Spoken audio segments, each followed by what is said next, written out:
Tu vois les films d'horreur? Eh ben Inside Job c'est pareil, sauf que les monstres portent des costards, que c'est 100% vrai et qu'à la fin, personne ne meurt, sauf ton pouvoir d'achat.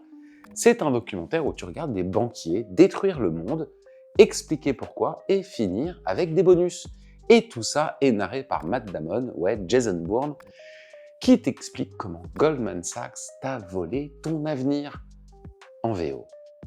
Aujourd'hui, j'ai regardé pour toi Inside Job, le documentaire coup de poing de Charles Ferguson, sorti en 2010, un film qui veut rendre l'illisible, la crise financière de 2008.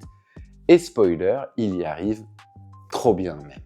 Le film dissèque la plus grande crise économique mondiale depuis 1929. Il remonte la chaîne banque, agence de notation, politiciens, économistes, tout le monde y passe. C'est un peu comme C'est pas sorcier, mais version comment ruiner l'économie mondiale en 3 mouvements.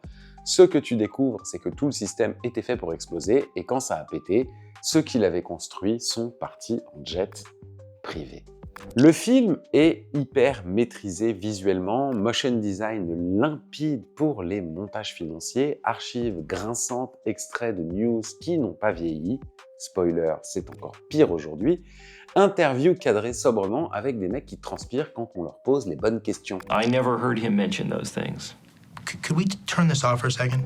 Et surtout, le montage est nerveux, précis, tendu, pas de temps mort, pas de dramatisation forcée, juste les faits, et ça suffit à t'angoisser. For whatever reason, you can't be serious. If you would have looked, you would have found things. Narré par Matt Damon en mode voix de la raison, posé, factuel, presque didactique mais vénère, comme si Jason Bourne te lisait son mémoire de Sciences Po et qu'il avait un flingue planqué sous la table. Alors ici, bien évidemment, pas d'acteurs puisque documentaire, mais des personnages quand même, des profs d'économie de Harvard qui ont été payés pour valider les plans des banques, des types de Wall Street qui ont inventé des produits financiers plus explosifs que des pains de C4, et surtout beaucoup de gens qui refusent de parler ou qui fuient l'interview en plein milieu, et toi t'es là, bouche bée, devant ce balai de cynisme.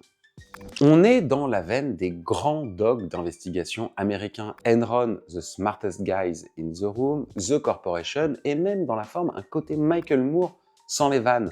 Mais ce qui rend Inside Job unique, c'est sa rigueur froide, son côté vraiment think tank et son refus de détourner les yeux.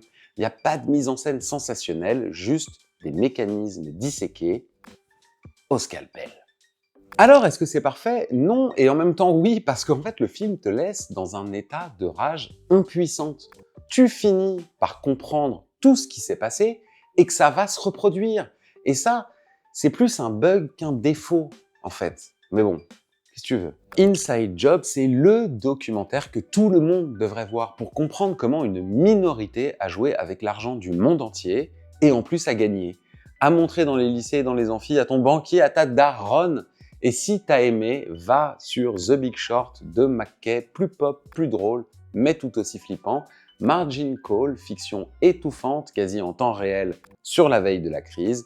Et Capitalism, a love story de Michael Moore, pour la version pamphlet énervé. À demain pour un nouveau numéro de J'ai regardé pour toi. Et n'oublie pas que Wall Street a peut-être plongé, mais eux, ils ont bien nagé dans l'impunité. We dissect it profound. Lights, camera, we the best around.